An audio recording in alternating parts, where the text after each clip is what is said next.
नमामीशमीशान निर्वाणरूपं विभुं व्यापकं ब्रह्मवेदस्वरूपं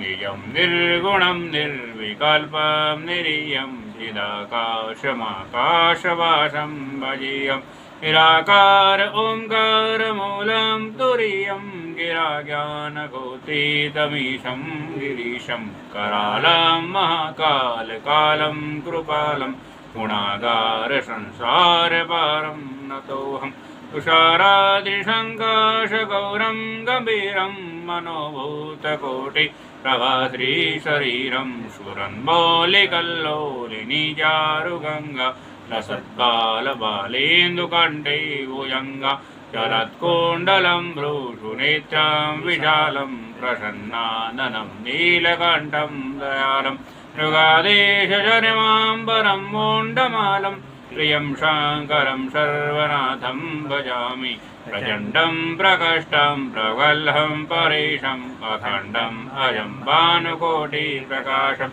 त्र्यशूलनिर्मूलनं शूलपाणिं भजेऽहं भवानीं पतिं भावगम्यं कलातीतकल्याणकल्पान्तकारी सदा सच्चिदानन्ददाता पुरारि चिदानन्दसन्दोहमोहापहारी प्रसीद प्रसीद प्रभो मन्मतारि न यावदुमानादपादारविन्दं भजन्ति लोके परे वा नराणाम् अतावत् सुखं शान्तिसन्तापनाशं प्रसीद प्रभो सर्वभूतादिवासं न जानामि योगं जपं नैव पूजां नतोऽहं सदा सर्वदा शाम्भुतुभ्यं जराजन्मदुःखो गतादाप्यमानं प्रभु पाहि यापन्नमामीश शम्भो प्रभु पाहि यापन्नमामीश शम्भो